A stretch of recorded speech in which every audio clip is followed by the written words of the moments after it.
Bueno, bueno, muy buenos días. Buenos días, directora Zuli. Bueno, muy buenos días, apreciados estudiantes, compañeros de la red del curso de observación y entrevista. Les damos la bienvenida a esta tercera web de curso en la cual se van a abordar los temas correspondientes a la unidad 3, la observación y la entrevista psicológica en contexto. Vamos a ir desde las 10 hasta las 11:30 de la mañana.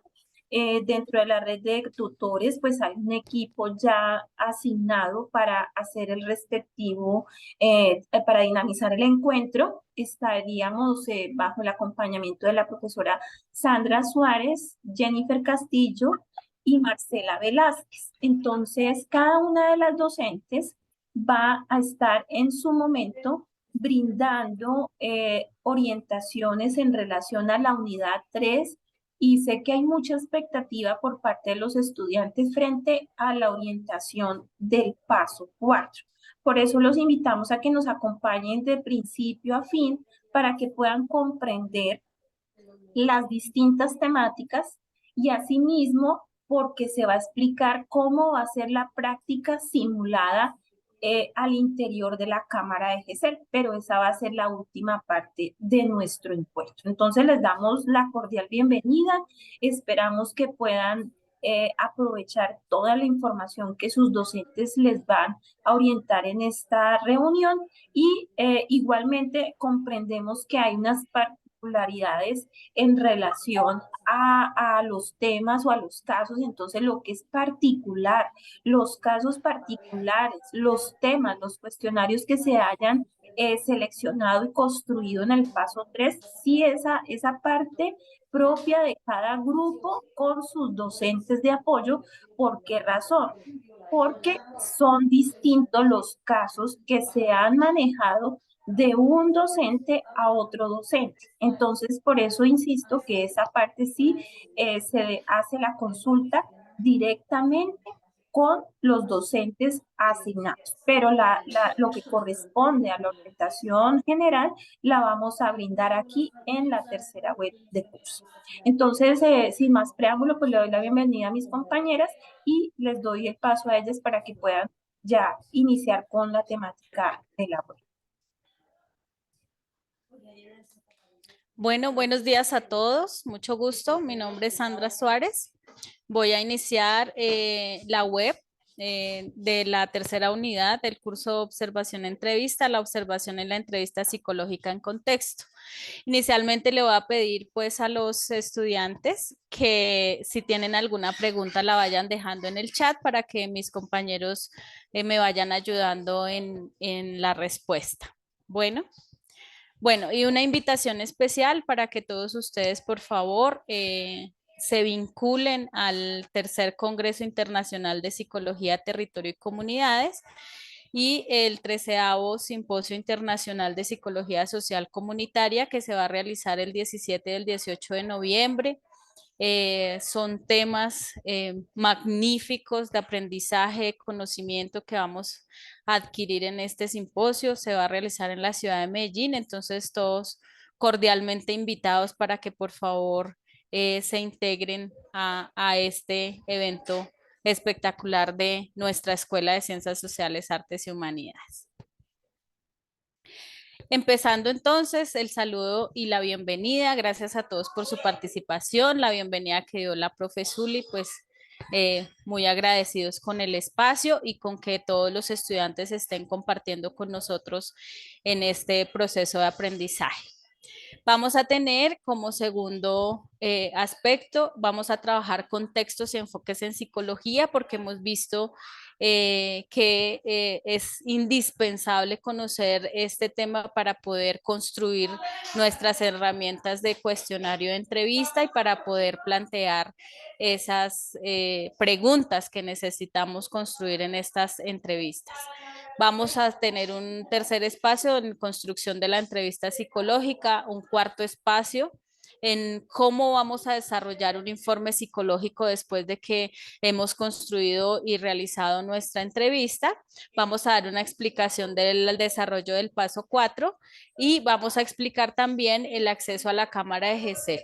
Bueno, y de esa manera cerraríamos. Entonces, vamos a iniciar con nuestro proceso, con nuestro segundo paso de contextos de intervención en la psicología, y para esto es importante tener claro que nos encontramos con 6 contextos en psicología.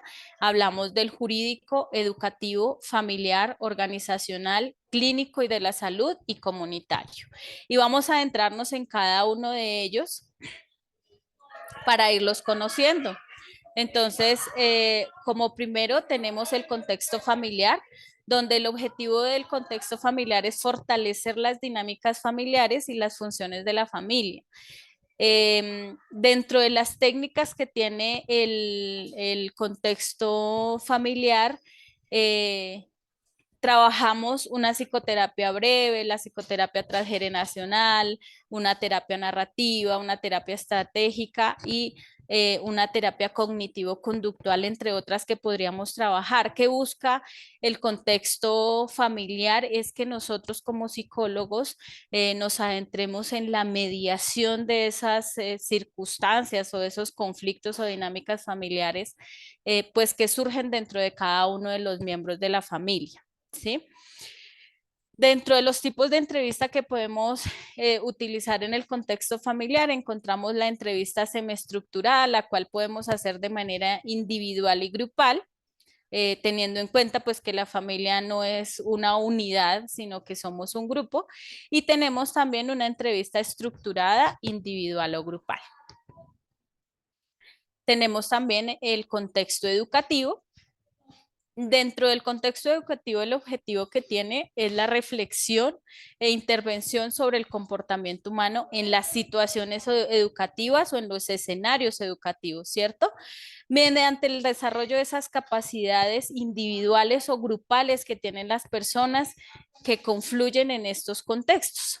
En estas funciones tenemos entonces la intervención que hacemos nosotros los psicólogos en las necesidades educativas de los estudiantes o alumnos, las funciones ligadas a la orientación o asesoramiento de las profesiones o de la vocación. Entonces somos nosotros los que orientamos a las personas para que decidan su vocación, su profesión, lo que quieren ser a nivel profesional.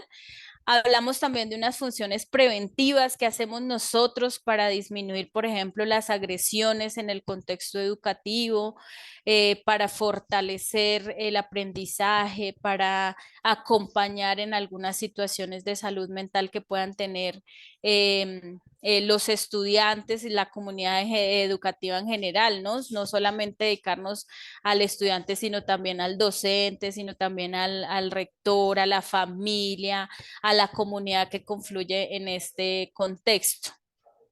Hacemos una intervención en la mejora del acto educativo y hacemos una intervención socioeducativa. ¿Sí? Lo que les decía anteriormente. Entonces, cómo hacemos llegar toda nuestra comunidad, familia, comunidad cercana al colegio, los docentes, los estudiantes, para que podamos nosotros hacer ese proceso socioeducativo con toda la comunidad. Dentro de las entrevistas, los tipos de entrevista que podemos usar en este contexto, encontramos la entrevista narrativa, una semiestructurada individual y grupal también, y una entrevista estructurada individual y grupal también. Pasamos entonces al contexto comunitario. ¿Y cuál es el objetivo del contexto comunitario? Entonces, dentro del contexto comunitario, lo que hacemos nosotros es evaluar situaciones de vulnerabilidad social, ¿sí?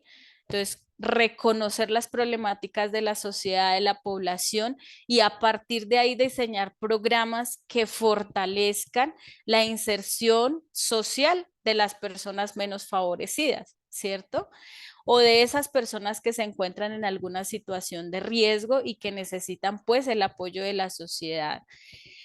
Dentro de estas funciones también tenemos entonces la intervención en prevención y promoción de la salud mental y física, ¿cierto? Venimos también nosotros los psicólogos trabajando en esa prevención y promoción de violencias, de suicidios, de diferentes situaciones en salud mental que se puedan presentar en la sociedad, de esas relaciones con nuestros vecinos, con nuestra comunidad.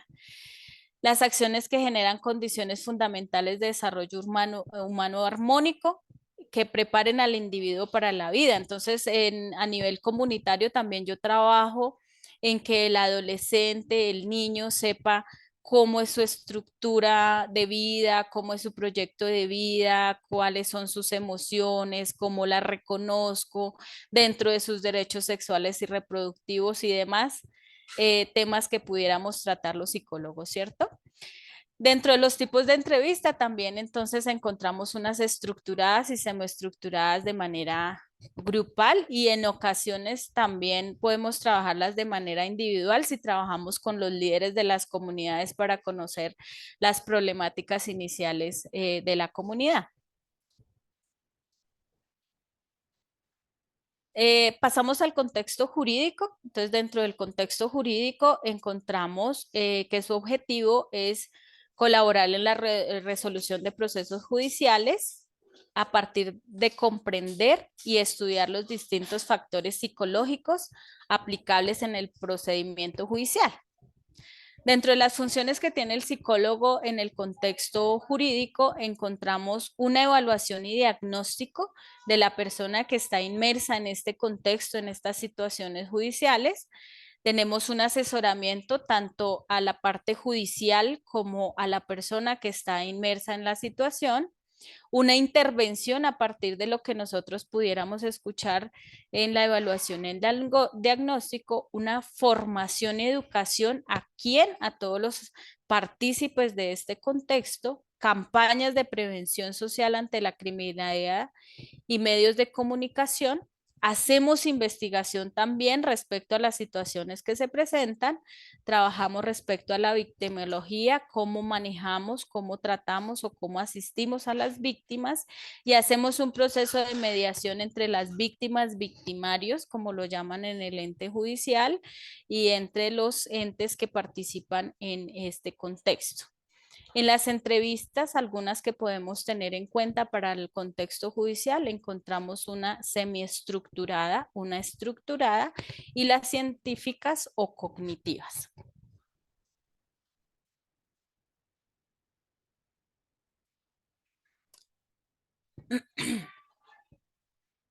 De aquí pasamos entonces al contexto organizacional.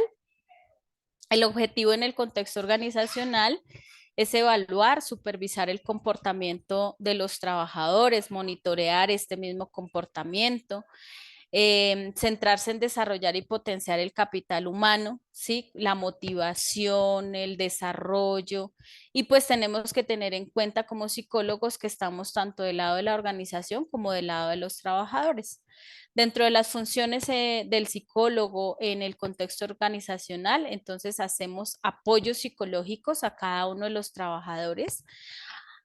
Organizamos y dirigimos actividades relacionadas la mejora o en la motivación en el desarrollo de sus actividades laborales y en esa interacción que se tiene en su área laboral. Aplicamos tratamientos psicológicos, diagnosticamos el clima y la cultura organizacional y pues trabajamos a partir de para la mejora de este clima y cultura organizacional. Asesoramos al comité gestor de la organización respecto al trato, manejo, organización, tiempos y demás, cargas laborales de los empleados. Implementamos planes de eficiencia para la mejora del trabajo y pues para encontrar esas metas que requiere la organización, velando por el bienestar, la seguridad y la salud del trabajador. Diseñamos programas destinados a la promoción y el desarrollo de los empleados. fortaleciendo esa motivación, ¿cierto? Para que sigan queriendo nuestra empresa y quedándose con nosotros y para lograr los objetivos de la empresa. Y hacemos diagnósticos de clima laboral. Dentro de las entrevistas que podemos desarrollar en el contexto organizacional, hablamos de una entrevista de selección, de una entrevista de competencias, pero también desarrollamos entrevistas estructuradas, semiestructuradas y pues respecto a los apoyos psicológicos, pues tendremos que conocer nuestros empleados, ¿cierto? Para poder apoyarlos en esas gestiones organizacionales. Dentro del contexto clínico de la salud, su objetivo es la evaluación, el diagnóstico, tratamiento e investigación de los trastornos mentales. De ahí que el DSM esté cambiando, ¿cierto? Porque gracias al trabajo que se hace en el contexto clínico de la salud, pues podemos encontrar esas situaciones cambiantes en los trastornos mentales para que podamos ir evolucionando en el manejo de nuestros pacientes y en el tratamiento de estas enfermedades. Dentro de las técnicas, algunas que encontramos son técnicas de relajación, unas terapias cognitivos conductuales, la programación neurolingüística, el mindfulness, la visualización guiada, un neurofeedback o la hipnosis, ¿sí? Y pues también tenemos que adentrarnos en cada uno de los enfoques de la psicología para ir viendo qué técnicas podríamos utilizar en cada contexto y en cada intervención con nuestra comunidad o con nuestro individuo, paciente o cliente. ¿Sí? Hasta aquí entonces trabajaríamos contextos. Vamos a pasar a los principales enfoques de la psicología. Dentro de estos tenemos 6. Está el gestal, el sistémico, el cognitivo, el psicoanálisis, el humanista y el conductual. Vamos a empezar con el enfoque gestalt. Dentro del objetivo de estudio del enfoque gestal está la percepción y los procesos perceptuales, ¿sí? Cada uno de nosotros tenemos una percepción diferente de lo que sucede o de lo que no sucede. Dentro de los principales exponentes tenemos a Max Wertheimer, Wolfgang Kohler, Karl Kafka, Kurt Lewin. Y dentro de los contextos de aplicación del enfoque gestal encontramos el educativo, el familiar y el enfoque clínico y de la salud. Para el enfoque del psicoanálisis, entonces encontramos que el psicoanálisis habla que la conducta problema es un resultado de un conflicto interno que tienen las personas o los sujetos, que este conflicto no es consciente para el sujeto, que este conflicto interno lleva a una angustia y que existe un desarrollo de la personalidad que tiene unas etapas específicas. Entonces el psicoanálisis nos hablaba de, entre otras etapas, la oral-anal, ¿sí? De ese desarrollo del ser humano. Y también el psicoanálisis nos habla que el conflicto se evidencia o es visible en los síntomas, ¿cierto? Los principales exponentes que tenemos es Freud, Lacan, Horney y Erickson. Y los contextos de aplicación de este enfoque del psicoanálisis está el educativo, el familiar, el clínico y de la salud.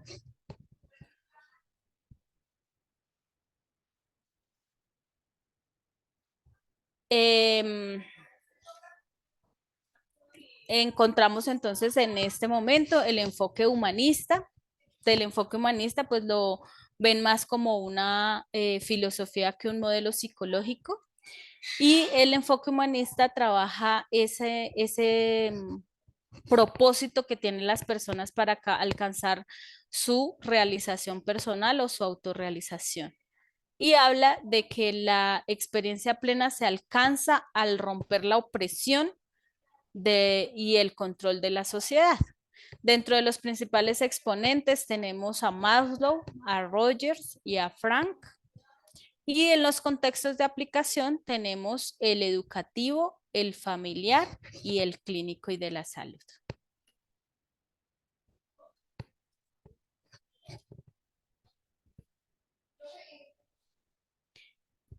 Entramos entonces en el enfoque conductual. El enfoque conductual analiza comportamientos humanos a partir de estímulos y respuestas que conforman el bienestar físico, biológico y social del organismo. Entonces, este cognitivo nos habla de un condicionamiento operante y de un condicionamiento clásico y tiene presente los estímulos, respuestas, las consecuencias, los castigos positivos, los refuerzos positivos o negativos en cada de uno de estos castigos y refuerzos. Sus principales exponentes están Watson, Pavlov y Skinner, y los contextos de aplicación en los que podemos trabajar el conductual, el enfoque conductual, está el educativo, el familiar, el jurídico, el organizacional, el clínico de la salud y el comunitario. Hablamos del enfoque cognitivo. En el enfoque cognitivo se habla de que la causa del sufrimiento es una creencia irreal y una interpretación que hacen las personas a lo que les ocurre. Y también habla de una confrontación lógica de los errores o las distorsiones que lleva a la persona a cambiar el resultado, aliviando el dolor emocional. Entonces, el cognitivo se enfoca más en estudiar esos pensamientos, esas creencias que tenemos cada uno de nosotros que pueden generar un resultado en el proceso del conocimiento, del aprendizaje y de la cognición. Los principales exponentes son Ellis y Beck. Dentro de los contextos de aplicación está el contexto educativo, el contexto familia, el contexto jurídico, organizacional, clínico de la salud y el comunitario. En el enfoque sistémico, se considera el organismo como un sistema abierto que está en constante cambio. Habla de unos sistemas circulares, de unas interacciones complejas. El enfoque sistémico se centra mucho en esas comunicaciones que tenemos con los otros. El enfoque sistémico fue creado inicialmente más enfocado al proceso de las dinámicas familiares, el daño que le podemos hacer a las personas o a los que están cerca de nosotros por medio de la comunicación, de lo que decimos, de cómo lo decimos, de cómo recibimos la información, lo trata el enfoque sistémico. Su principal exponente es Bertalanffy y el contexto de aplicación en el que trabajamos el enfoque sistémico está el educativo, el familiar, el organizacional y el comunitario.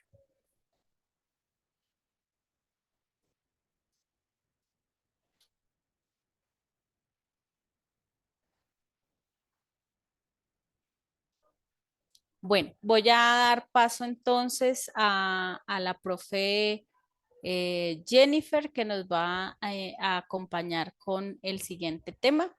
Entonces, y pues voy a dejar el enlace para que registren la asistencia, lo voy a dejar en el chat para que se vayan registrando. Profe Jennifer, entonces le doy paso para que su merced siga con la presentación. Gracias, profe Sandra. Bueno, usted me colabora pasando las diapositivas ahora, es que... Sí, señora, tranquila, profe. Bueno, buenos días nuevamente, estimados estudiantes y docentes de nuestra red del curso. Mi nombre es Jennifer Castillo, tutora del curso Observación y Entrevista y adscrita al CEAP de Palmira Valle. Voy a continuar con el tema ya que la profe nos hizo una gran exposición sobre los contextos y los enfoques.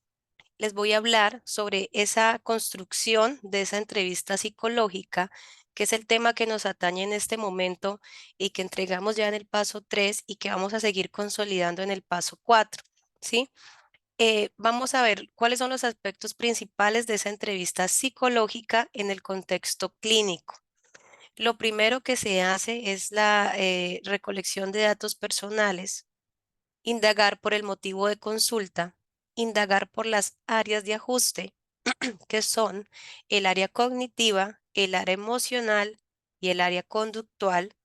También indagamos por esa frecuencia del malestar o del motivo de consulta, por su intensidad, periodicidad y finalmente establecemos esa primera hipótesis diagnóstica. Siguiente, por favor.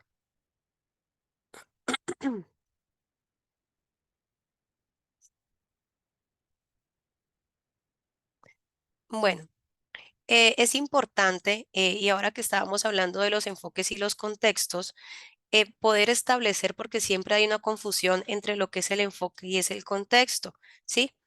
Como bien lo dijo la profe Sandra, tenemos unos enfoques principales en la psicología. Los enfoques se pueden aplicar casi que a cualquier contexto, ¿sí?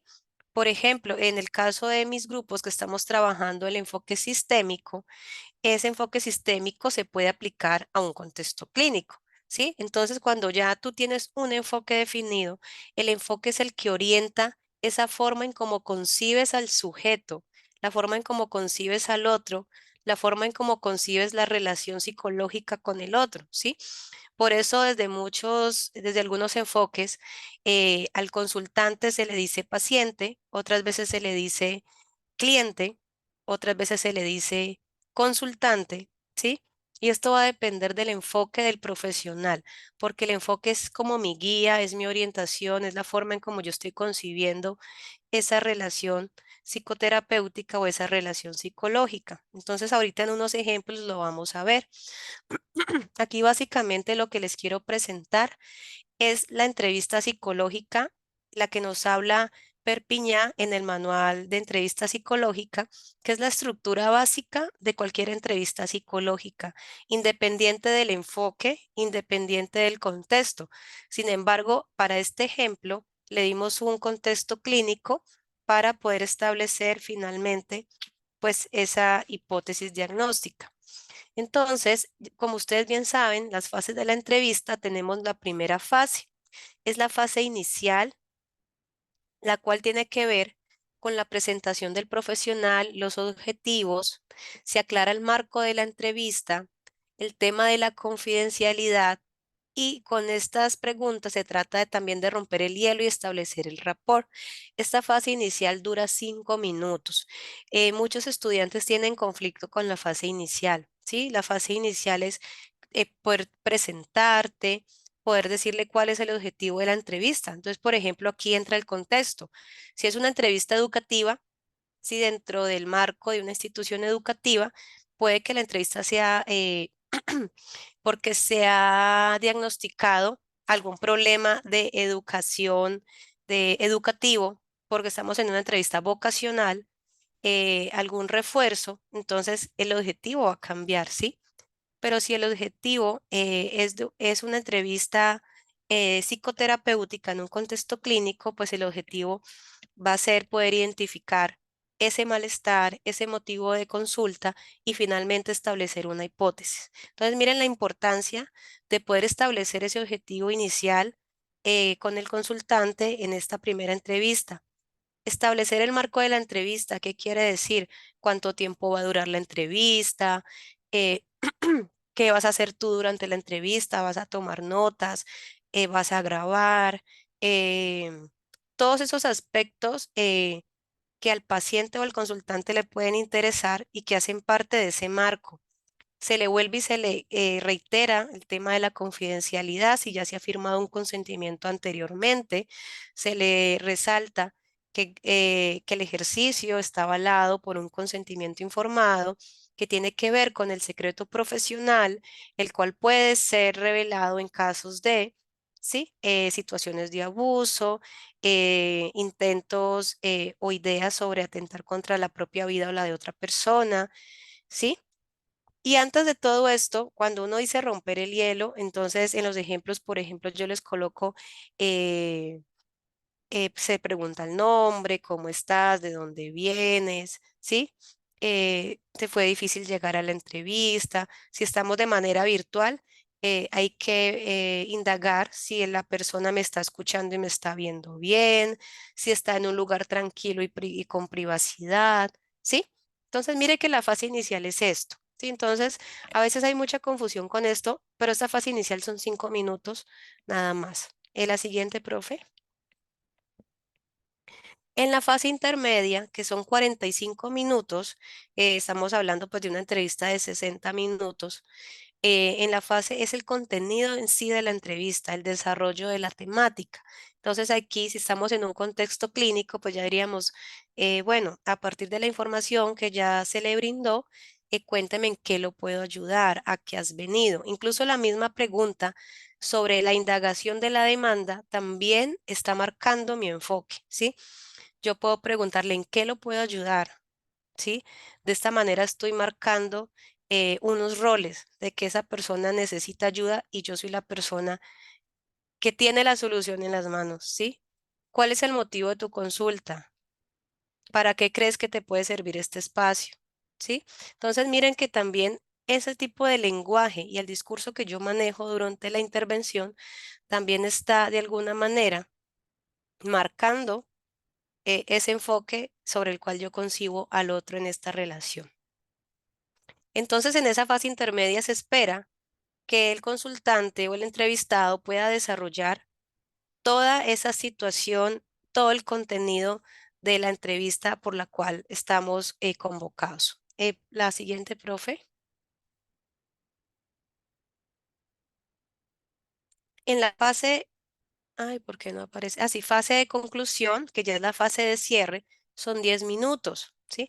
No quiere decir exactamente este tiempo que yo les estoy dando de que usted con cronómetro en mano lo va a hacer, sino que es un estimado. Es como para que ustedes vean cómo se pueden distribuir las fases dentro de una entrevista en tiempo, ¿sí? Pero no tiene que ser de una forma tan estricta.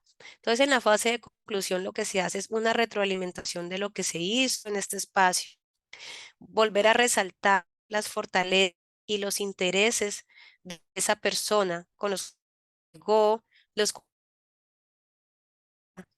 oportunidad para que esa persona pueda preguntar si tiene alguna duda, pueda expresar sus preocupaciones frente a lo que se habló y se da una información clara sobre el siguiente paso. Es decir, vamos a continuar con las sesiones, qué se va a hacer, el psicólogo establecerá un plan de acción dependiendo de lo que haya visto o lo que se haya encontrado en la entrevista, pero esto va a ser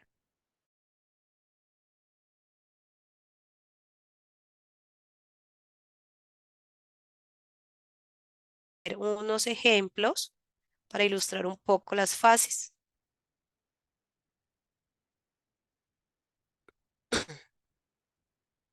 La siguiente, profe, por favor. Eso. Lo que pasó dos.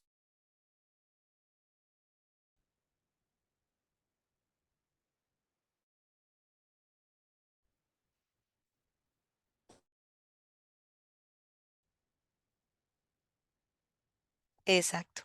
Entonces, en la fase inicial, lo que hablábamos ahorita, el saludo, mediación virtual, confirmar sonido, imagen, conectividad. Si es presencial, verificar, dar que el consultante esté cómodo, se sienta a gusto, en el espacio en que se va a desarrollar la entrevista. Luego seguimos preguntas sociales. Puede ser preguntas sobre el clima, sobre la ciudad de residencia, sobre ocupación. Aquí es importante que esas preguntas sociales sean muy, sí, muy sinceras. Por ejemplo, si está haciendo mucho calor, bueno, ¿y cómo te ha ido con estos climas, con este calor?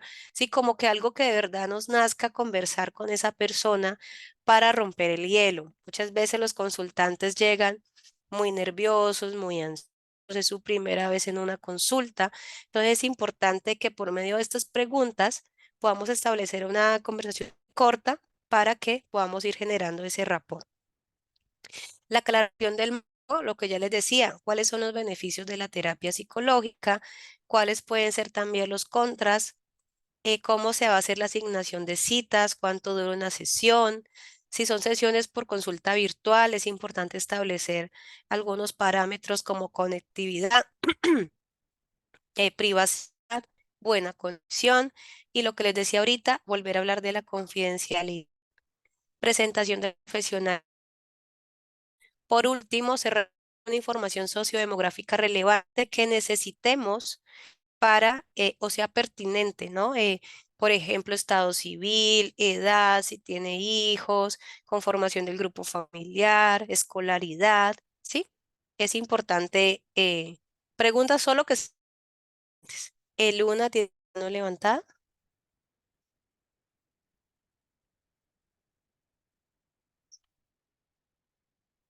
¿Puedes hablar allí o...?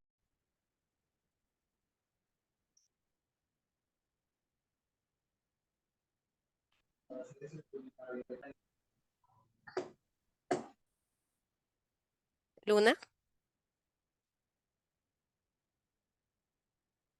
Señora, adelante. ok. Profe, es que tenía una pregunta, pues, acerca de lo que estamos hablando cuando, digamos, en una entrevista así, cliente, psicólogo, el cliente, digamos, siempre utiliza respuestas cerradas y no desea abrirse al tema. ¿Cómo podríamos abarcar una situación así? ¿O qué Bueno, deberíamos hacer en esos casos? Ya ujú. que hablamos de la entrevista. Bueno, allí depende de varios factores. Primero, la edad del consultante, ¿no? Normalmente estas respuestas monosílabas a veces, casi siempre las vemos en adolescentes, ¿sí? Personas más jóvenes. Entonces allí el psicoterapeuta o el psicólogo, pues depende de las estrategias y técnicas que tenga para el desarrollo de la entrevista, ¿sí? Y esas técnicas y estrategias también estarán dadas por su enfoque, si es cognitivo-conductual, si de pronto es humanista, ¿sí? Si trabaja más desde un enfoque sistémico. Entonces, empezar a indagar, no tanto por el afán de encontrar un diagnóstico o de saber lo que yo quiero saber, sino que entonces allí empezamos a indagar, bueno, ¿qué de pronto te está incomodando algo de esta entrevista? ¿No quieres estar aquí? ¿Sabes el motivo por el cual estás aquí o por qué viniste? O sea, ya aquí empezaríamos a indagar es acerca de la actitud de ese consultante, ¿sí? El derecho de manera.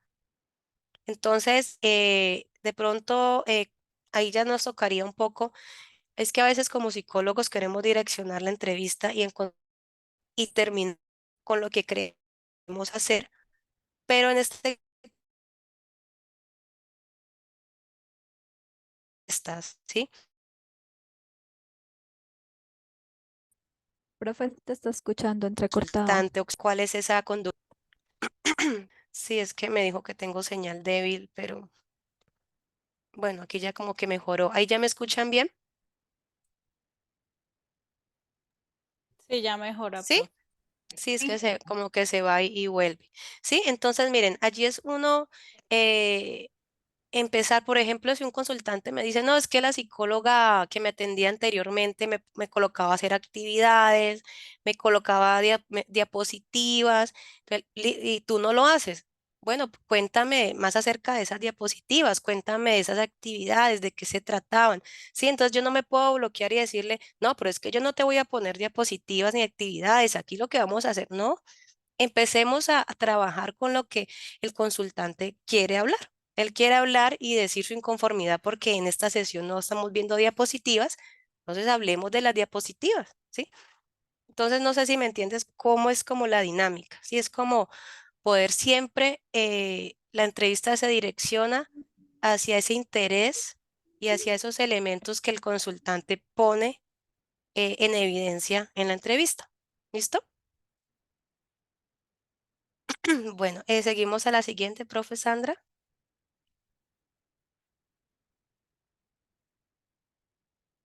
Es otro, exacto. Fase intermedia, como ya hemos dicho, se indaga por el motivo de consulta.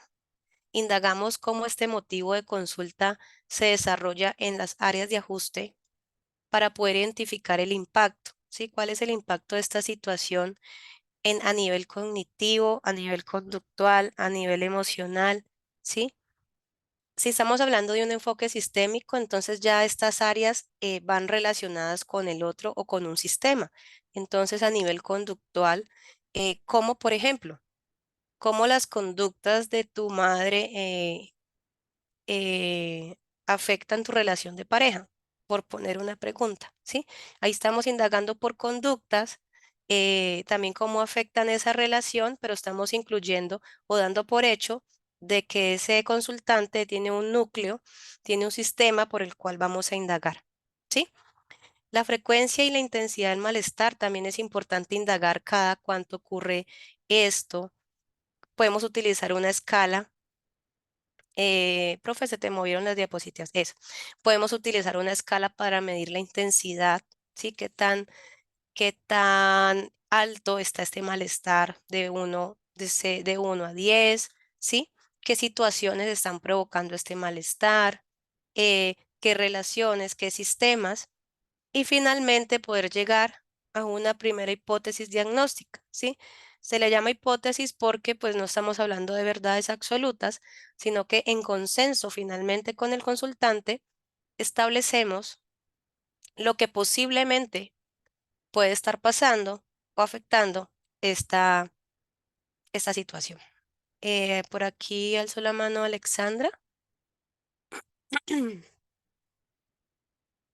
¿Puedes hablar, Alexandra?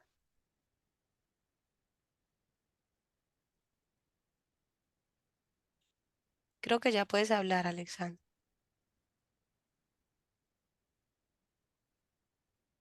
Hola. Hola. ¿Sí te escuchamos? Vale, perfecto. Buenos días para todos y todas. Vamos, siguiente, profe, la diapositiva no la veo. ¿Cómo? Vamos a iniciar ya. Vamos a iniciar ya con nuestra parte final de esta webconferencia, reconocer precisamente algunos elementos propios del ejercicio de informe de la entrevista. Ya una vez realizada y sorteada toda la entrevista, es importante evaluar y saber cómo comunicamos nosotros la información que hemos compartido, que hemos, pues, de alguna manera u otra tenido dentro del proceso. Profe, ¿sigues? Porque siguen veo las presentaciones Ah, sí, de... es que falta todavía la fase de conclusión. Ah, ok, entonces si quieres terminas y yo paso con informe, ¿vale? Ujú. O- Sí, Vale. me faltan dos. Ajá, listo. Bueno, entonces como les decía, en esta fase intermedia hacemos este tipo de preguntas para poder establecer finalmente esa hipótesis diagnóstica. Vamos a pasar a la siguiente, profe. Ya en la fase de conclusión o fase final, que vamos más o menos a tomarnos unos 10 minutos, entonces en la retroalimentación, ¿qué vamos a hacer? Se presenta esta primera hipótesis diagnóstica y se le pregunta a la persona qué piensa de eso que acabo de decir. Puede que la persona nos diga no estoy de acuerdo, ¿sí? Puede que nos diga sí, estoy de acuerdo con lo que hemos llegado a concluir en esta sesión. Luego, tenemos una oportunidad para que pueda expresarse. ¿Tienes alguna duda? Y finalmente, ¿con qué te vas de esta entrevista del día de hoy? ¿Sí? ¿Qué es el aprendizaje o el significado con el que te vas? Y finalmente, la información clara sobre cuáles serán los siguientes pasos.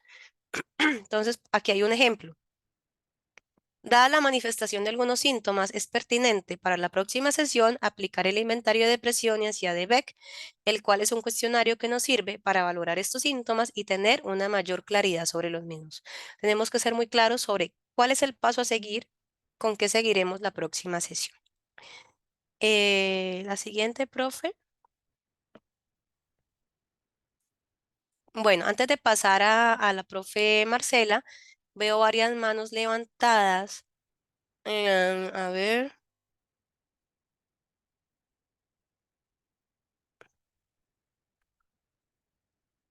Carolina Torres. Buenos días, profe. Buenos días, adelante. Yo quisiera saber un poquitico más de la hipótesis diagnóstica. Digamos, ese tema es un poco delicado porque, digamos, hay diagnósticos que tienen las mismas características en su sintomatología clínica. ¿Cómo haría uno para, digamos, tener mucho cuidado en esa parte en relación al DSM-5? No, digamos que aquí cuando decimos hipótesis diagnóstica es como una primera impresión o valoración de la información que nos da el consultante. Si no estamos estableciendo un diagnóstico psicopatológico, porque como les mencionaba ahí, por ejemplo, en la fase de conclusión, si vemos alguna sintomatología referente a, lo que uno hace es que para la próxima sesión puede usar distintos instrumentos de evaluación, puede hacer remisión a otro profesional, pero en la primera entrevista, es que esa es la primera, ¿sí? Es el primer acercamiento a la persona.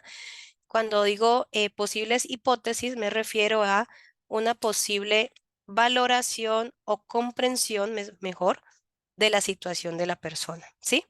Más no un diagnóstico. Entonces, la hipótesis es distinta al diagnóstico clínico. A lo que tú dices ya es un diagnóstico clínico que ya se hace pues con instrumentos, a veces lo debe hacer otro profesional, como un neuropsicólogo, un psiquiatra, ¿sí? Entonces ya el diagnóstico ya es diferente, ¿listo? Y también tendría otro objetivo la entrevista. Cuando se ve un paciente para establecer un diagnóstico clínico, el objetivo de la entrevista también es ese.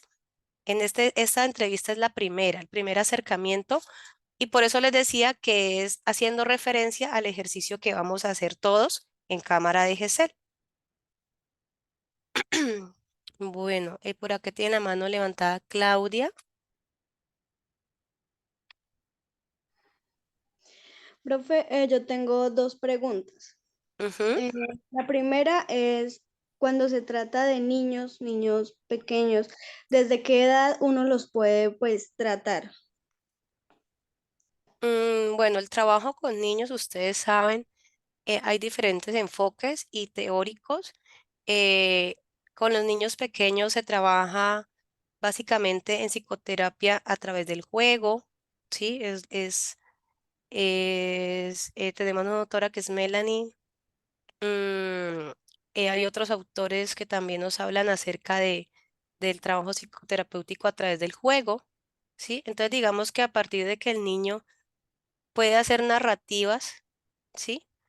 Eh, a través del lenguaje, yo creo que ya se puede empezar a hacer estas intervenciones, pero siempre es a través de por ejemplo, el juego, el arte terapia, las narrativas, sí, básicamente es eso. O sea que como la parte inicial, por ejemplo, donde, bueno, que presentamos que el objetivo y todo así, con ellos sería diferente, ¿no? Porque pues ellos, pues no sé, pienso que Sí, sería diferente. sí, claro, es psicología infantil, ¿sí? Es psicología infantil de la primera infancia. También hay grupos o formas de estimulación con bebés, ¿sí? También se trabajan algunos aspectos con niños pequeños, sí, pero pues eso ya no es psicoterapia, sino que son otro tipo de intervenciones psicológicas que tienen otros propósitos, otros enfoques, ¿sí? Y por eso hay especialidades en esos ámbitos. Ah, bueno, Ujú. gracias. Sí, es muy importante tu pregunta porque, claro, mira, ahí cambia totalmente el objetivo, el marco de la entrevista, las técnicas, los enfoques, todo es diferente. Vamos con Joana. Sí, tengo una pregunta. Llegué un poco tarde porque se me cruzaron los horarios, pero quería preguntar, no sé si ya lo dijeron. Se supone que hay formas de hacer preguntas que de pronto no toquen la susceptibilidad de las personas. Es posible que en la terapia uno, o sea, si es psicólogo puede preguntar algo que no se deba preguntar, o hay formas específicas de manejar este tipo de preguntas susceptibles, o hay preguntas que dependiendo uno no puede hacerlas, asiste en psicoterapia. Tengo como esa duda, no sé si Sí, es muy importante tu pregunta. Las preguntas se deben generar a partir del discurso del paciente, ¿sí? Es decir, tenemos que ser muy cuidadosos y no podemos usar palabras, términos, conceptos que el paciente no haya usado o incluido en la conversación, tampoco sobre temas que de alguna manera esa persona no haya tocado, ¿sí? Nosotros en nuestro análisis y observación podemos tener muchas hipótesis en nuestra cabeza y pensar, bueno, este problema que me está comentando posiblemente tiene que ver con los referentes femeninos que ha tenido a lo largo de su vida, un paciente hombre. Pero él no me está hablando de eso, él me está hablando de otra cosa. Si yo le pregunto, mira y cuéntame cómo fue la relación con tu mamá, pero él ni siquiera me ha nombrado a su mamá. Posiblemente eso toque susceptibilidades, posiblemente se disguste, posiblemente no quiera seguir con la entrevista, ¿sí? Entonces, es importante movernos, ¿sí? Con el discurso del paciente, movernos con el lenguaje que él mismo utiliza, ¿sí?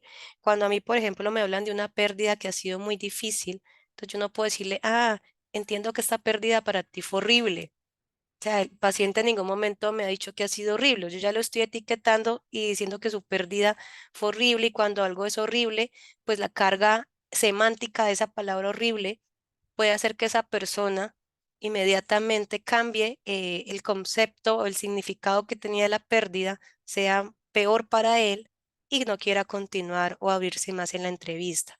Entonces, por eso es importante la escucha activa, la observación, que es lo que estamos haciendo en este curso, porque eso nos va a permitir tener en cuenta todos esos indicadores y tener esa ética a la hora de poder hacer la entrevista.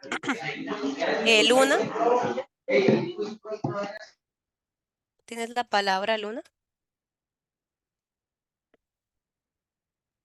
Ok, profe, sí, estaba entendiendo. Entonces, se puede decir que quizás aplicar la psicología en niños es un poco a la hora de las entrevistas y eso es un poco más complejo. No diría complejo, es diferente, sí, es diferente por lo que yo les digo. Ustedes saben que hay psicología infantil y la psicología infantil justamente tiene sus propios enfoques, sus propias estrategias, las técnicas, ¿sí? Ahí es muy importante y tenemos unos parámetros desde el código ético del psicólogo, ¿sí? Entonces, allí es importante y se revisa desde otro contexto, desde otro marco interpretativo. Entonces, no diría complejo, sino que es diferente, ¿ya? Y obviamente, pues una entrevista que tú le haces a un adulto, pues no se la vas a poder hacer a un niño de igual forma, ¿no? Es eso. Bueno, profe Marcela, Ok, muchas gracias, profe. bueno, Lona, con gusto. Le doy paso, profe Marcela, para que nos continúe con la exposición.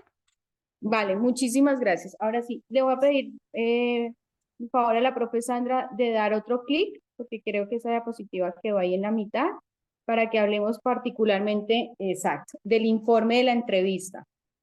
Una vez sorteado todo este proceso de la entrevista, de reconocer precisamente ese motivo de consulta, ser como muy claro sobre los objetivos, hacer esa impresión diagnóstica a partir de lo que vienen conversando con el sistema consultante, cliente o con quien esté siendo evaluado, nosotros como psicólogos pues tenemos la responsabilidad de dar cuenta de qué es lo que hemos encontrado, de dar cuenta particularmente de esas recomendaciones o procesos que se deben dar. El informe de la entrevista puede estar marcada de acuerdo al campo, naturalmente. Si es un campo jurídico, pues habrá que reconocer cuáles son como esas dimensiones del lenguaje que deben manejarse, cuáles fueron esos focos de evaluación que se tuvieron. Puede ser solicitado por una autoridad legal competente o por el, no sé, el coordinador, el director de curso para, si estamos en psicología educativa, para reconocer cuáles son esos pequeños ajustes en el aula que se requieren. Y pues da cuenta precisamente de esos resultados de ese proceso de evaluación o ya sea de proceso de intervención, si se han tenido varias sesiones dentro de la entrevista para informar sobre estos elementos. Hay que cuidar y ser muy claros que la información que nosotros manifestamos debe mantener el secreto profesional y la confidencialidad. Y eso es importante tenerlo en cuenta para el proceso de redacción del informe, porque nosotros estaremos dando cuenta precisamente de esa comprensión psicológica y de esa lectura profesional que realizamos sobre ese motivo de consulta que estamos analizando y que hemos conversado en la entrevista. Siguiente, mi profe. ¿Qué debe tener un informe? Y esto es relevante porque al final del paso 4, ustedes, bueno, el paso 5, ustedes van a tener como que elaborar precisamente esa ficha de identificación y ese informe de la entrevista. La ficha de identificación recoge todo lo que ustedes han podido conversar en el paso inicial, en ese momento inicial de la entrevista, que tiene que ver con nombre, fecha de nacimiento, edad, nivel de escolaridad, todos esos datos sociodemográficos que son tan relevantes. También debe dar cuenta de quién está solicitando la sesión o la consulta, si lo solicita una comisaría de familia, si está enmarcada, por ejemplo, en un proceso de evaluación propia para el ingreso a un cargo específico en una empresa, si es solicitada por un juez o si es solicitada por el docente responsable del aula, por ejemplo, en el caso del educativo, como hablábamos hace un momento. La fecha en la que se practica la evaluación, esto pues responde precisamente también a cuánto tiempo se pudo realizar la entrevista, la fecha en la que se informe, y es importante que se ubiquen las fechas porque lo que permiten es reconocer, digamos, como algunas características propias de el momento en el cual se está realizando la valoración. ¿Por qué? Nosotros somos sujetos que estamos en cambio y en transformación continuamente.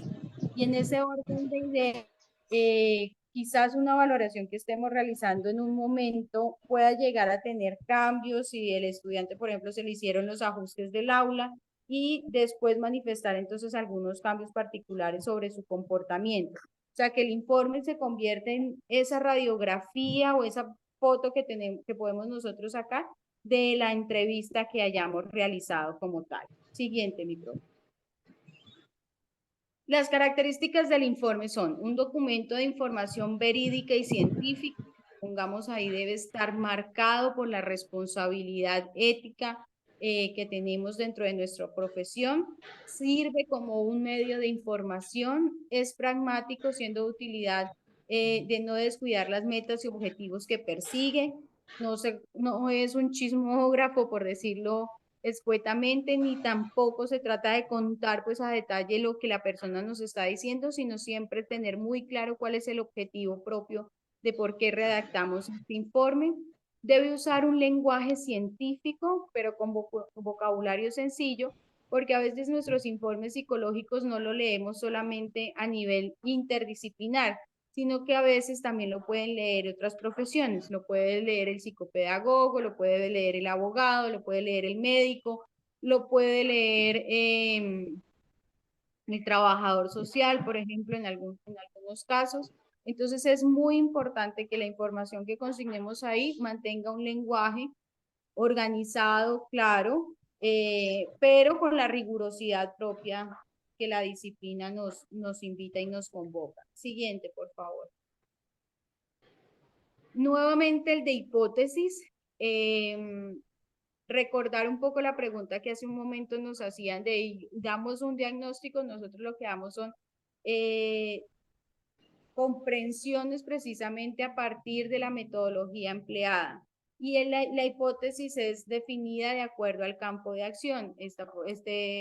Esta persona sí cumple con el perfil exigido en el cargo, el estudiante requiere de otro tipo de valoración, entonces se convocará interconsulta, enuncia la comprensión, como lo decía, a partir de la metodología empleada y el proceso de evaluación, recoge lo que hacemos, el análisis que hacemos de examen mental, algunas claves que nos sugieren los instrumentos o la misma entrevista que nosotros estemos empleando, y es importante saber que no es absoluta, o sea, no es un único diagnóstico o no es una única explicación, sino que puede tener varias explicaciones frente al proceso.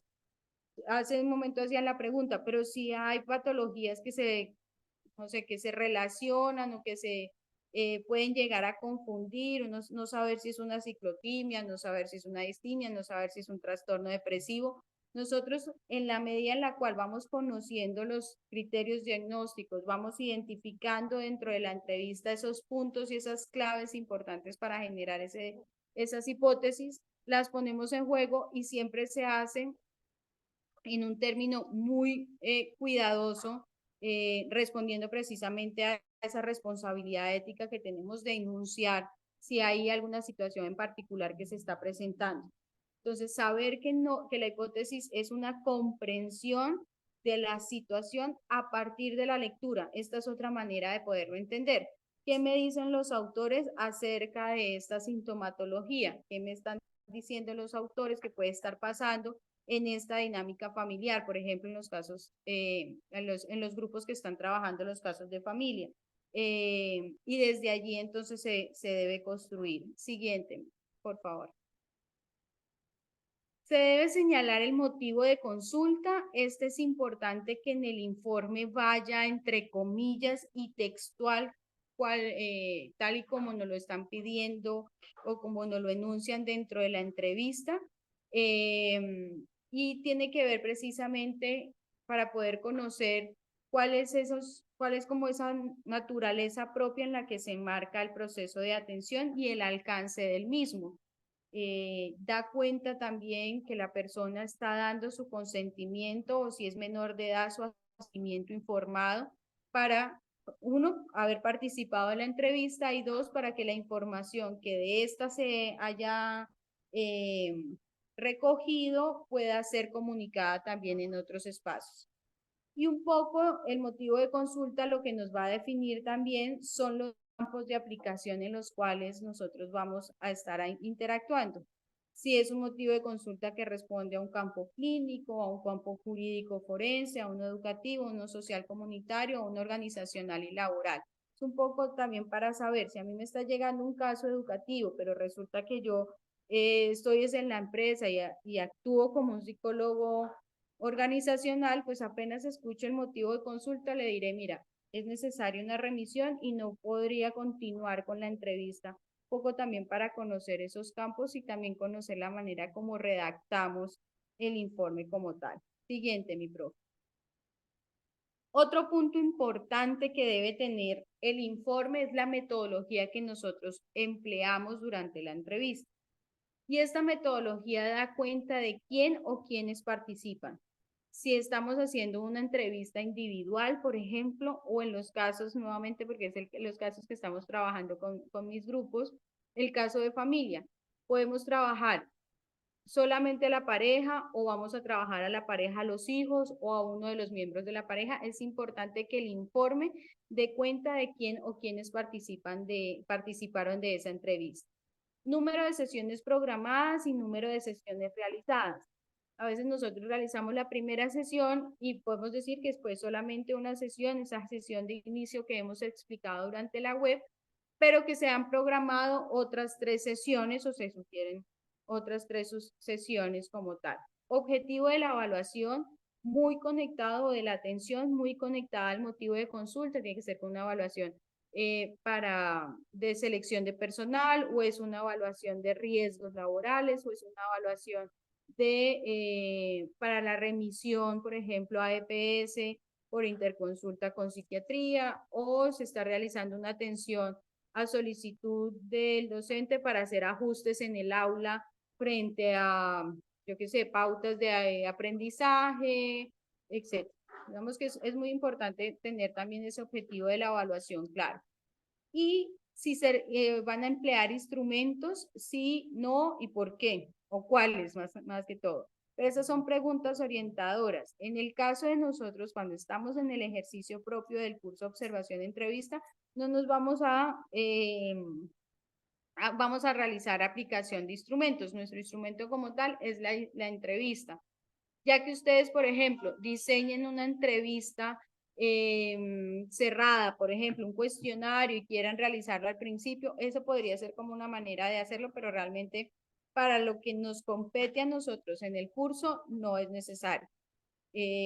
presentarlo. Apenas será que no utilizamos instrumentos por la naturaleza propia del ejercicio de la primera sesión, por decirlo de alguna forma. Siguiente, mi profe.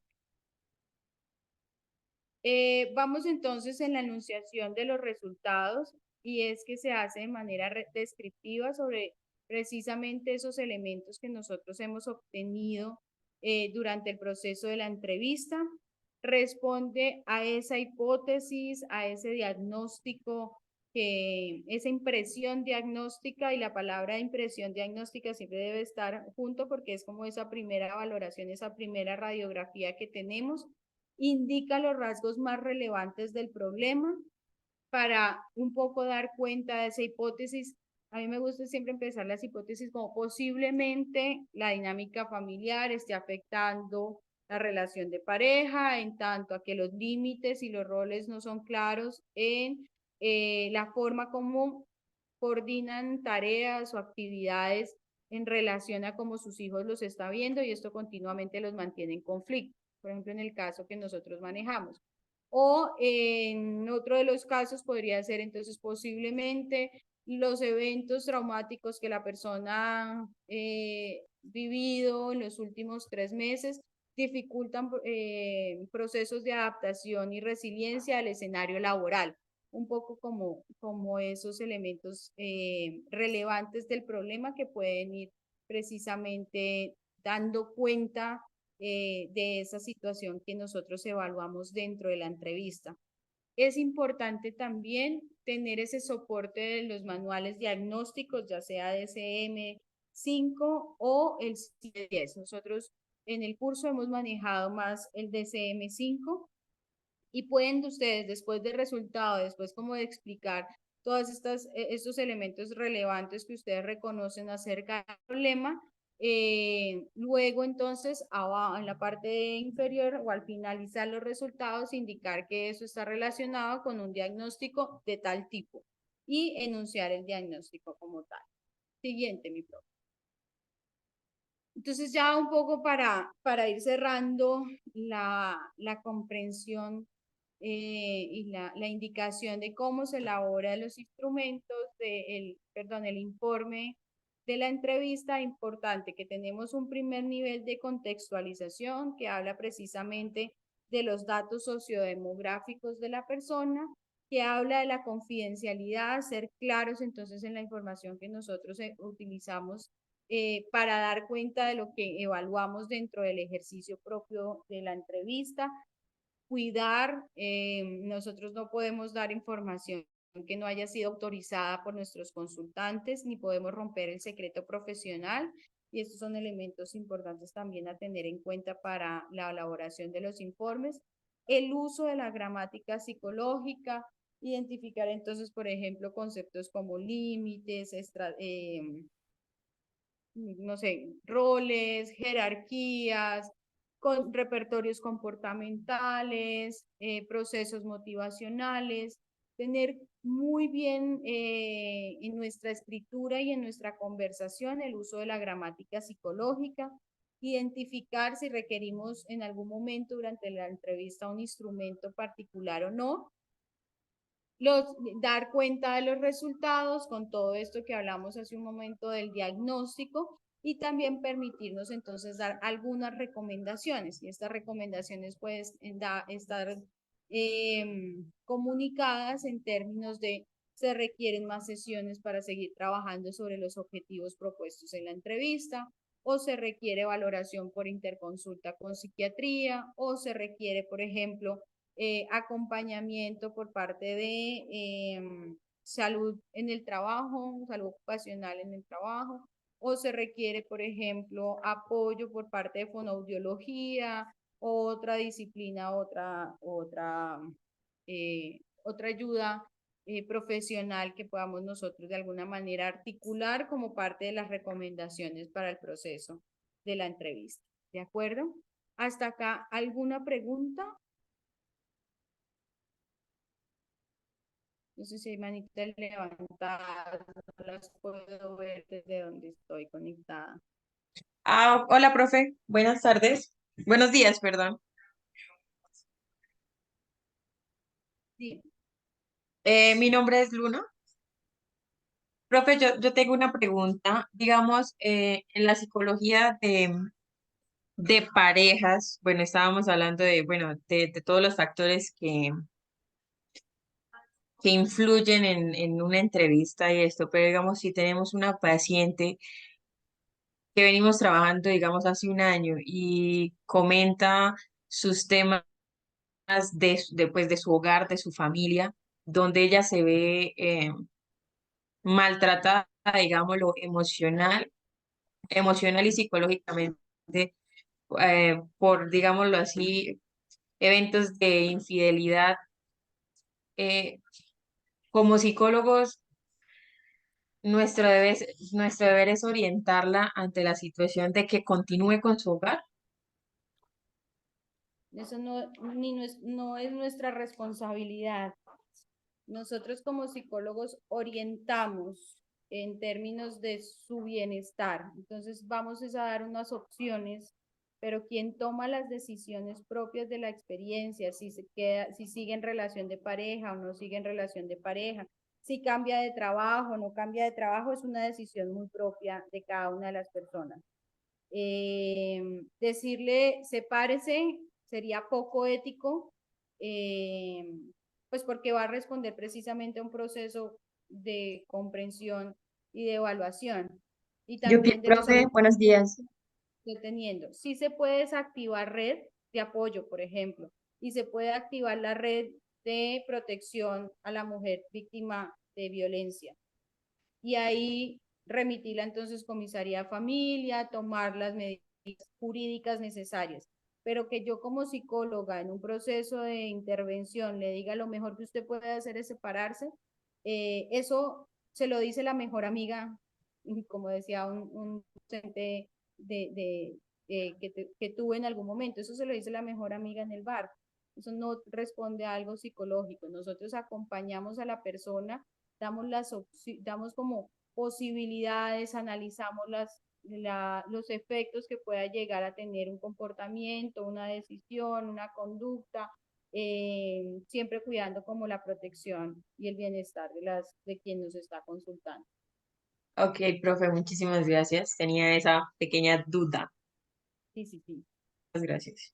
Hay algunos, bueno, aquí puede que mis colegas no estén de acuerdo y estaría bien, pero hay algunos colegas que dicen, sí, a mí sí me gusta decirles qué hacer, pero para decirme qué hacer, yo no, para decirle a la gente qué hacer con su Profe, vida, yo pienso que, buenos días, profe. buenos días. Yo siento que nosotros estamos como para apoyarla en la parte emocional, ser como ese soporte para ellos, como apoyo, y no precisamente decirles qué hacer, porque eso es como que es decisión de ellos mismos, como usted decía. Cualquier persona a nuestro error nos dice, ay, déjalo, eso no te conviene esa persona. Pero nosotros nos enfocamos más en las emociones de la persona y no decimos qué tiene que hacer, más bien nosotros pues la escuchamos y la apoyamos, pienso yo. Exactamente. Vale, muchas gracias. Sí, acompañamos con herramientas, posibilitamos recursos de afrontamiento, creamos espacios seguros emocionalmente para que la persona tome decisiones a partir también de su emocionalidad, de su proyecto de vida, de su bienestar, de reconocer sus redes de apoyo, de reconocer también sus propios recursos de afrontamiento. Ese es un poco nuestro papel. ¿Alguna otra pregunta en este punto antes de pasar a todo lo que tiene que ver con el simulador cámara de GC? Sí, profe, hay 3 estudiantes que tienen la manita levantada. La primera sería Alexandra. Vale, mi profe, gracias. Hola, Alex.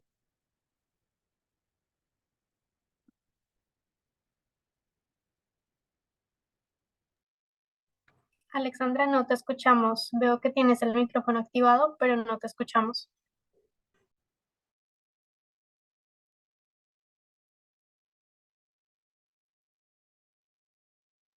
Bueno, mientras Alexandra revisa el sonido, daríamos paso a Claudia Betancourt. Profe, buenos días. Tengo una consulta. Por favor. En el momento de hacer el informe, ¿cómo hace uno para saber qué parte corresponde a confidencialidad y qué parte no? sea, para uno poder construir los hallazgos encontrados. O sea, ¿cómo hace uno para diferenciar qué se puede poner y qué no se puede poner? Porque de alguna manera cuando se hace el informe, uno lo hace basado en lo que confidencialmente le contó. Ujú. O sea, ¿cómo Hay diferencia uno? tiene que ver con el uso de la gramática psicológica. Yo puedo decir que la persona está afectada emocionalmente, se siente vulnerable frente a tomar decisiones sobre su vida. En algunos momentos de su experiencia señala, podemos ponerlo así, como que señala temor por las decisiones que debe tomar. Y eso no está diciendo que la señora me dijo, es que cada vez que yo voy a tomar una decisión, mi esposo se enoja conmigo y dura 3 días bravo. Por ejemplo, ¿sí? Ah, ya, Tiene sí, que sí, ya entiendo. O sea, ver sí se mucho. puede mencionar, pero no de una manera textual como ella lo citó. Exactamente, exactamente. Ya, profe, y aprovecho. Y si de pronto en la primera consulta, eh, ¿aló? ¿Hola? Dime, Sí, dinos, perdón. en la primera entrevista, el consultante quisiera como que fuera uno un poco más allá, como una recomendación específica. Por ejemplo, que uno le dijera, bueno, cuando tengas esos síntomas, entonces trata de respirar profundo, de pensar en algo que te guste. O sea, ¿eso se puede hacer en una primera entrevista o no? Depende mucho de la conversación y el objetivo de la sesión. Si es en entrevista clínica, por ejemplo, y nosotros evaluamos durante la entrevista que la persona efectivamente está atravesando episodios frecuentes de ansiedad, sí podemos de alguna forma decirle, mira, cada vez que estás experimentando esos momentos vas a tener esta herramienta. ¿Y la herramienta cuál va a ser? Respirar en 4 tiempos, sostener y soltar. Eso se puede recomendar, pero tiene que ver mucho con el ritmo de la entrevista y lo que nosotros evaluemos. Porque estoy completamente de acuerdo contigo. Tenemos una responsabilidad y es que esta persona está llegando a nuestra sesión o a nuestro proceso esperando una orientación y un acompañamiento y decirle, no, espérate, voy a evaluar y después nos vemos, son los que después no vuelven o toman decisiones que puedan llegar a poner en riesgo su experiencia y su bienestar, pues su vida como tal. Entonces, sí se pueden hacer recomendaciones. De hecho, en ocasiones, en el momento final de la sesión, cuando nosotros decimos, vamos a, ¿cuál es la reflexión que te llevas de esta sesión? ¿O qué te ha permitido conversar acerca de esto que me has comentado? Empezamos nosotros un poco como a identificar algunas recomendaciones que podemos dar. Entonces, tú le dices, mira, es importante activar red de apoyo, es importante entonces tomarnos el tiempo para respirar, es importante, yo qué sé, como descansar esta semana y ya viniste, ya conversamos, ya tenemos un acuerdo sobre el proceso, entonces por favor esta semana haz otra actividad distinta a las que frecuentemente haces. Lo podemos hacer siempre y cuando pues esté en coherencia con todo el proceso conversacional que hayamos tenido durante la entrevista. Muchas gracias, profe. Vale. Y profe, ¿hay otras manitas levantadas o Sí, seguimos? profe, nos quedan 4 preguntas. Seguiríamos Dale. con Gisela. Gisela. Buenos días, profe. Yo tenía una pregunta puntual. ¿A partir de qué criterio se determina el número de sesiones que uno va a tener con una persona? Ok. Uno, el modelo de formación que uno tenga para su haber. Por ejemplo, hay protocolos de atención que te dicen que son terapias breves, entonces son 6 sesiones. Hay otras que te dicen 12 sesiones. ¿Quién te lo dice y quién lo determina? La primera sesión y esos elementos que tú vas evaluando y los objetivos que tú construyes con las personas. Entonces tú dices, vamos a trabajar 3 objetivos, que tiene que ver con autoestima, que tiene que ver con toma de decisiones, que tiene que ver con disminución de los rasgos de ansiedad que estás presentando. Eso te daría a ti más o menos uno luego, por eso es tan importante que estos procesos, y nosotros insistíamos en la construcción de preguntas, es desde qué enfoque estás haciendo tú la lectura del caso. Entonces, por ejemplo, hay enfoques y hay modelos de intervención que te dicen a ti, haz este número de sesiones para este tipo de motivos de consulta, estas estrategias para estos otros tipos de consulta. Entonces, eso tiene que ver mucho con el modelo de formación en el cual tú estés planteando el análisis de caso. Por ejemplo, las atenciones en violencia sexual se recomienda que sean al menos 12 sesiones, pero algunos terapeutas decimos, no, eso es mucho tiempo, lo voy a hacer en 6 porque yo estoy formado en terapia breve, y lo hacen en 6 sesiones. Entonces varía mucho, realmente no hay como una fórmula más que ese diálogo y ese acuerdo que tú construyes con tu consultante. Si es un proceso, por ejemplo, ya en campo jurídico, ya algunos protocolos de atención nos dicen, nos definen cuántas sesiones debe ser. Algunas remisiones dicen por comisaría de familia al menos 3 sesiones. O si es en un proceso de evaluación dentro de para el perfil de un cargo, pues uno sabe que son dos sesiones, una de evaluación y una de confirmación de la experiencia. Listo, profe, muchas gracias. Listo. ¿Alguna otra pregunta? Joana, adelante. Bueno, tenía la mano levantada hace rato, pero fue relacionado con lo que dijo la compañera, una compañera sobre el abordaje de algunos psicólogos en unas situaciones, y solamente era como una anécdota pequeñita que pronto nos sirva. Una compañera, una amiga tuvo problemas con su pareja, ¿verdad? Y él tenía determinados comportamientos. Yo digo que se debe siempre averiguar qué pasa detrás de un comportamiento, el por qué se hace cada cosa. Pero esta psicóloga, cada vez que ella iba, era como si estuviera hablando con la amiga y le dijera, no, aléjate de él es un... Se podía construir y se podían solucionar muchas cosas desde otros campos, lo siento así, desde mi ignorancia. Pero no era una guía para ella, sino cada vez sentía más rencor y nunca fue una motivación a construir y analizar los aspectos, porque las crisis siempre están, hay cosas que está claro, no se deben permitir, pero también se puede replantear que se puede arreglar y que no. Entonces, no sé a veces qué pasa, y he tenido consultas con psicólogos en los que yo a veces digo, pero ¿por qué esta forma de hacer las cosas? Y pues está claro que uno va al psicólogo y lo que yo digo a las personas allegadas, se necesita una conexión. No necesariamente conecto con todos los psicólogos, pero puedo llegar a conectar con alguno.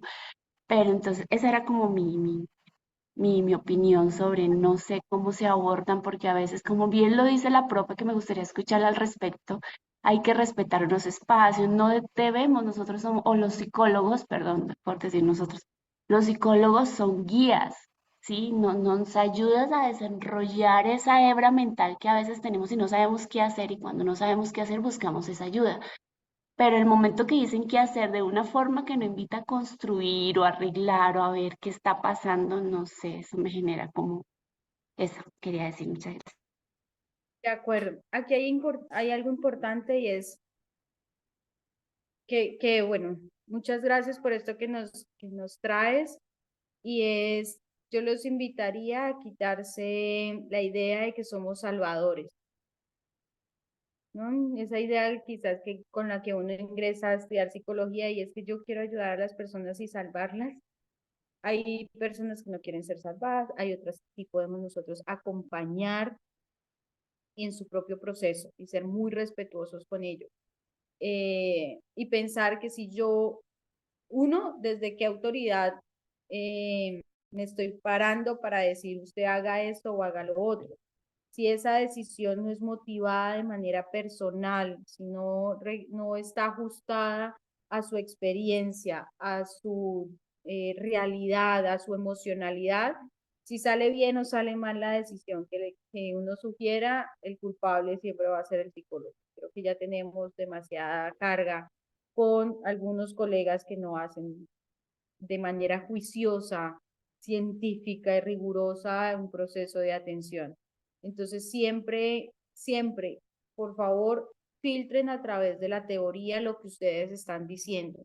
Esto que yo oriento, esto que yo digo, cuántos teóricos lo han confirmado, de qué manera lo estoy yo comprendiendo, lo estoy diciendo porque es algo que yo creo como persona, o lo estoy diciendo porque hace parte precisamente de mi formación profesional y es unas orientaciones muy particulares. Hay algo que cada vez resuena más y son acciones basadas en la evidencia, intervenciones basadas en la evidencia.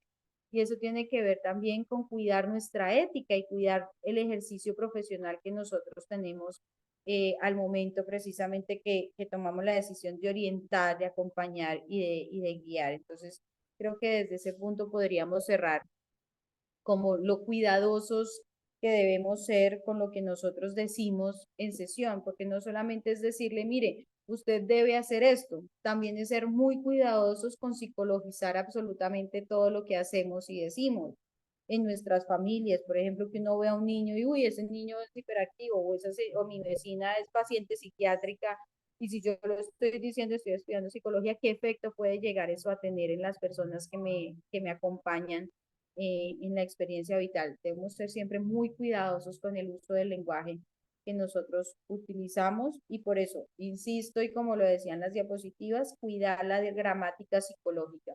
¿Cuál es esa teoría, esa comprensión, esa apuesta epistemológica bajo la cual yo propongo mis intervenciones y mis acciones en este rol profesional? ¿Vale? Listo, yo creo que no hay más. Podemos entonces pasar. Tenemos ya todo el reto de la cámara de Gesell y el acceso a la cámara de Gesell, saber que nosotros estamos con un simulador que permite precisamente tener un espacio para realizar entrenamiento en entrevista. Esta cámara tiene unos roles específicos, tiene unos roles de entrevistador, de entrevistado y de observador. Es importante y vamos a estarlo trabajando en este último, en el paso 4, quiénes van a ser como los que de alguna manera u otra van a asumir ese rol. Cada tutor tiene su libertad de poder organizarse, si tiene, por ejemplo, identificados ya algunos estudiantes, o si ustedes también le pueden decir a su tutor, mire, yo quiero ser entrevistado de ese caso de estudio que hemos venido trabajando en el paso 3. El entrevistador, pues es quien realiza la entrevista, quien a partir de ese guión de preguntas que ustedes han construido, se lanza un poco al ruedo para hacer este proceso. El entrevistado debe tener mucha claridad sobre el caso, permitirse precisamente exponer no solamente verbal, de manera verbal, lo que el caso nos está proponiendo, sino también como gesticular y hacer algunas acciones de la comunicación no verbal que hace parte también de ese proceso de evaluación y que conecto con el paso 2 de observación, del paso 1 de observación que es tan importante, y el resto del equipo estará con un rol de observador. Insumos para la sesión de cámara de Gesell, el estudio de caso que ya ustedes, cada uno de sus tutores ha presentado y que ustedes ya conocen con el ejercicio que realizaron en el paso 3, el guión de preguntas que elaboraron en este paso y la herramienta de diario de campo, que va a ser como la manera en la cual nosotros vamos a leer la sesión. ¿Cómo hacemos acceso a la cámara de Gesell? En su campus, cuando ustedes ingresan al curso, van a tener el foro abierto, todas las guías, y les va a aparecer el link de la pestañita de simulador unidad 3, paso 4, componente práctico, cámara de Gesell. Ustedes van a ingresar como estudiantes, en la foto que estamos compartiendo está desde el rol de director, que ustedes van a iniciar van a ingresar por este espacio que les aparece en el campus. Siguiente, mi profe. Va a salir un video de bienvenida a la cámara de Gesell que les permite a ustedes precisamente identificar algunas características propias de ella y le van a dar continuar para seguir avanzando. Siguiente, mi profe. carga el video. Este video es un video que tiene información relevante para que ustedes puedan reconocer y van a entrar, les va a salir luego una pantalla con como los espacios y las simulaciones que tiene la cámara. ¿Cuáles son esos recursos? Tenemos unos bancos de caso donde ustedes también van a encontrar el estudio de caso que hemos venido trabajando, las salas, algunas grabaciones, si se tienen material de apoyo, orientación al estudiante y los protocolos de acceso. Dentro del foro y dentro del proceso muy propio del entorno de aprendizaje, ustedes van a encontrar también los protocolos de acceso a eso. Vamos a ingresar a la pestaña de salas. Y esta pestaña de salas nos va a mostrar la lista de salas que vayamos a tener. Ahí que va a aparecer la fecha y la hora en la cual podemos nosotros ingresar. Solamente vamos a poder ingresar cuando la sala esté abierta. Si, por ejemplo, el docente dijo, vamos a ingresar el 8 de noviembre a las 10 de la mañana, en ese 10:00 horas es que se va a activar y le van a dar a ustedes en la flechita como que ingresa precisamente, en la primera flechita que ingresa a la sala. Una vez ingresado a la sala, van ustedes a poder hacer prueba de sonido, hacer prueba de micrófono también, y pues tenemos un espacio de chat como el que vemos en la diapositiva que estamos compartiendo. ¿Cómo quieren unirse? Quienes van a estar en el rol de observadores van a estar solamente como solo escuchar, y quienes van a estar en los roles de entrevistado y entrevistador pues podrían activar también su micrófono.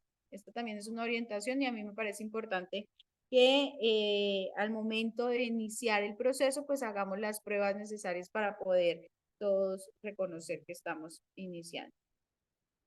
Luego nos va a aparecer una lista de grabaciones. Esto surgirá más adelante cuando ya la sesión se haya realizado y ustedes podrán identificar entonces y visitar nuevamente la sala para que puedan escuchar la sesión como tal y realizar las tareas necesarias. Y pues aparecen las categorías de banco de caso, que ya es que ustedes vayan muy juiciosamente a ver cada uno de los recursos que la cámara de GESEL, el simulador cámara de GESEL tiene. Siguiente, mi profe. Esto es un poco como saber cuáles esas, pues como lo decía, los recursos de este simulador. Recomendaciones: buena conexión de internet, es clave que tengamos acceso a cámara y micrófono. Algunos docentes, por ejemplo, particularmente yo soy de las que me gusta como romper un poco ese formalismo y decirle, mira, veo a alguien conectado, tú sigue con la pregunta, como para generar esa interacción. Entonces sí es importante que todos tengamos acceso a cámara y micrófono. Permanecer a solas durante la sesión, y eso tiene que ver con disminuir, por ejemplo, el ruido o disminuir de que nos estemos distrayendo de la sesión, porque el simulador requiere precisamente de esa conexión, de esa responsabilidad, porque es como simular particularmente en una entrevista, y esto pues es importante que lo tengamos. Presentación personal: nosotros no solamente nos formamos en conocimiento, sino también en el ser, y no lo vamos a hacer acostados en la cama, no vamos a estar en el simulador acostados en la cama, en pijama, sino que responda precisamente a un rol profesional. Solo quien se encuentra en el rol de entrevistado y el entrevistador va a encender la cámara para que podamos tener la imagen general de ellos. El fondo de la cámara no debe tener distractores. Dentro del protocolo que ustedes encuentran en su foro, encuentran también el fondo de pantalla sugerido para la sesión. Diligenciar el consentimiento informado, ver el video de primeros auxilios, que es el video que les aparecerá al inicio de la sesión. Tener claro el estudio de caso. Aquí nos quedó, quiero que todo se haga como yo digo. Este es como un ejemplo de los estudios de caso que nosotros estamos trabajando. Es el que su docente les ha propuesto trabajar en el curso. ¿De acuerdo? Siguiente, mi profe. Entregables. Y ya eso tiene que ver muy particularmente con el paso 4. Un documento con portada, introducción, objetivo, el diario de campo que responde precisamente a ese análisis observacional y a esa apuesta comprensiva que se realiza en torno a la entrevista que se tiene en la Cámara de GESEL, tener el título y la intención de aprendizaje, el párrafo inicial, el contexto del caso, personajes, es muy similar al anexo 2 que nosotros trabajamos en el paso anterior.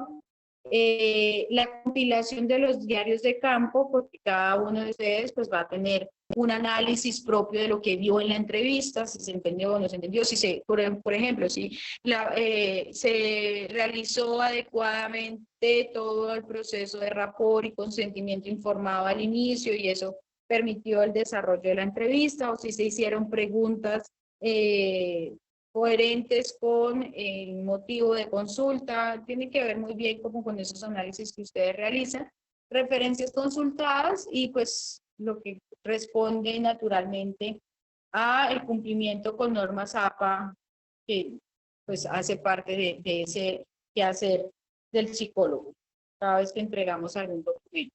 El documento estará escrito en letra Arial tamaño 12, interlineado sencillo y espaciado en el medio, respondiendo precisamente a la APA. Y ya está. Entonces, ¿cuál va a ser el insumo para que ustedes realicen el paso 4? Es la entrevista. Ya los docentes informarán a través de los foros cuál va a ser el día en el cual van a realizar las sesiones en la Cámara. Cada docente de manera particular ha venido teniendo pues como la agenda. Nuestra directora de curso también compartirá en la agenda en el foro de generalidades del curso cuáles van a ser como las agendas que nosotros vamos a tener. Y pues estar muy atentos precisamente a esa cita, porque esa sesión se convierte precisamente en el insumo con el cual ustedes desarrollan ese diario de campo. ¿De acuerdo? ¿Alguna pregunta? No sé si las profes quieran apoyar con algo que de pronto se me haya pasado en este último paso. Valga la Tengo redundancia. una duda pequeñita. Se pide Arial 12. ¿La norma APA también permite Times New Roman? Me gusta esa. ¿La puedo usar o se debe usar Arial por algún motivo en especial? ¿O mientras esté en la norma APA puedo usar la de Times New Roman? Es esa pequeña pregunta. Vale, pues yo creo que la APA no la permite, no hay ningún inconveniente en que la emplees. No tiene que ver con gustos, porque la norma, eso sería como decir que la norma APA no cumpliendo, pero sí la puedes utilizar, no hay problema. Profe, Muchas buenas gracias. tardes. Yo sí tengo una preguntita respecto a la entrevista. ¿Quién escoge el rol del entrevistador y el entrevistado? ¿Lo escoge la tutora o nosotros como grupo lo escogemos? Lo va a escoger la tutora. Ustedes pueden hacer la recomendación si ustedes quieren lanzarse al ruedo, pero lo escoge la tutora. Nosotros vamos a tener salas en las cuales vamos a estar con varios grupos. No van a ser los 5 grupos los 5 miembros de los grupos que manejamos, sino que van a ser las salas un poco más amplias, más grandes. También va a depender mucho del tutor. Algunos tutores tienen salas de 25, otros de 50, eso varía mucho. Pero quien lo va a decidir y lo va a orientar es el tutor de curso. Importante acá es que sí tengan todos supremamente claro el guión de preguntas que han elaborado para el análisis de caso. El guión de preguntas, disculpe, el guión de preguntas fue el que realizamos en la actividad pasada. El Sí, que, señora. digamos, el que armamos con las preguntas que realizaron todos los compañeros. Sí, señora. Exactamente. Ese es como poner en juego ese guión de preguntas que ustedes han construido previamente. Muchas Entonces, gracias. deben tener claro, por eso es importante recoger lo que hemos venido trabajando. Esto es un aprendizaje procesual. Entonces, deben tener en claro el guión de preguntas, el caso, el estudio de caso, va a ser el mismo caso el que se va a trabajar, y el guión de preguntas que hayan elaborado. Si hay una pregunta que, por ejemplo, estaba como desfasada de lo que de alguna forma la coherencia interna de la entrevista sugiere, el tutor tendrá la responsabilidad en ese momento de decir, esta pregunta no, esta pregunta sí, o vamos a orientarlo de esta manera, pero también es ese acompañamiento que nosotros como tutores realizaremos durante la sesión. Una pregunta. Gracias. Mi grupo fue Vale. escogido, una pregunta, si mi grupo fue escogido como con el rol del psicólogo, o sea, del entrevistador, ¿vamos a hacerlo todos o uno y los otros van interviniendo? No sé, no entiendo esa Eso parte. se decide ya en la sesión y va a estar en autonomía de cada uno de los docentes. Yo particularmente escojo 3 entrevistadores, por ejemplo, pero entiendo que hay otros colegas que dentro del proceso escogen solamente un entrevistador. Depende mucho de esa dinámica. A lo que sí les invito, por eso insisto, a lo que los invito es a tener claridad sobre el estudio de caso y sobre el guión. Y por supuesto, pues toda la disposición de romper con esos miedos que de pronto nos da la cámara, con esos miedos de pronto que nos da el que nos escuchen, para que tengamos pues toda la oportunidad de hacer de este espacio un espacio de aprendizaje enriquecedor. Profe, ¿y el tutor deja los roles en el foro o en el mismo momento de la sección dice quién va a ser el entrevistador, quién va a ser el entrevistado? Depende de la autonomía, ahí lo dejamos autonomía docente, al estilo Ok. del docente para Profe, su organización. profe, tengo una pregunta. Dime. Si en caso tal, yo he estado trabajando desde el día 1 sola esta actividad, porque yo he mandado, de hecho, tengo evidencia de que yo he Sí, mandado. Lo último fue que armaron ya es directamente con tu tutor esa organización, ¿sí? Si tu tutor te recibió los trabajos, conoce de tu proceso, pues ya será parte de esa relación con tu tutor, de saber si estarás dentro de estos roles de entrevistado o entrevistador. ¿Vale? Sí, profe, porque incluso ellos están activos en el foro, más que yo, pero me parece raro que no responden ni siquiera a mis mensajes. Bueno, ya es de un trabajo interno del grupo que lo dejamos precisamente a la intimidad propia también de esa relación con el tutor y con el grupo como tal. Vale. Bueno, apreciados estudiantes, profe Marcela, profe Sandra, profe Jennifer, muchísimas gracias por ese apoyo en el desarrollo de esta tercera web conference. Sé que hay muchas preguntas. Las invito a que estén muy pendientes en el foro de trabajo colaborativo, hagamos las preguntas directamente pues, con nuestros tutores. Ustedes ven que hay particularidades porque son casos distintos. Entonces, todos esos aspectos sí es importante de logística, organización, de criterios propios, es importante coordinarlos con cada docente de apoyo. Acá les hago énfasis, apreciados estudiantes, en que ustedes tengan sus correos institucionales activos, que esta semana ingresen y reconozcan el espacio de la cámara, porque ese es uno, digamos, de los procesos previos para que haya una efectividad en el momento en que se envíe la invitación y que ustedes tengan el acceso a la cámara DGC.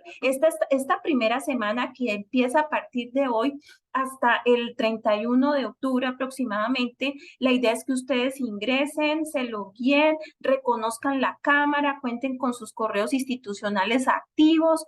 También esta primera semana es para que recopilen, retomen nuevamente el cuestionario del paso 3, para que retomen también las herramientas de registro, en este caso particular lo que corresponde al diario de campo para hacer la observación, quienes van a asumir el rol de observadores. Entonces es una semana de bastante organización. Entonces la invitación es esa y por favor hagan las consultas con sus docentes. Hay unas franjas de atención sincrónica para que ustedes puedan acceder por Teams. Esas franjas están publicadas en el entorno de información inicial. Ustedes pueden mirar los horarios que tienen sus docentes para que puedan hacer las consultas a ellos en tiempo real. Igualmente los foros que son como si fueran los salones de clases, también la mensajería interna. Entonces aprovechemos todos esos recursos que la universidad universidad nos brinda para hacer las orientaciones, pedir también las orientaciones y poder aclarar las dudas que nosotros podemos tener en relación al desarrollo del paso 4.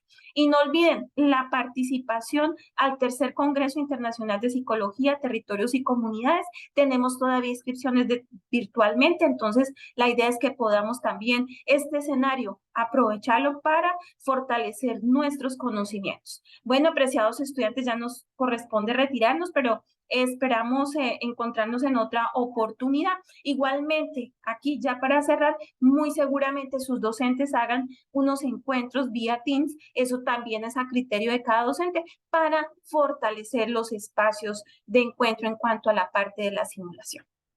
Muchísimas gracias. Les deseamos un excelente día y una vez que tengamos la grabación disponible, la estaremos compartiendo en el entorno de información inicial. Muchas gracias y que tengan un feliz día.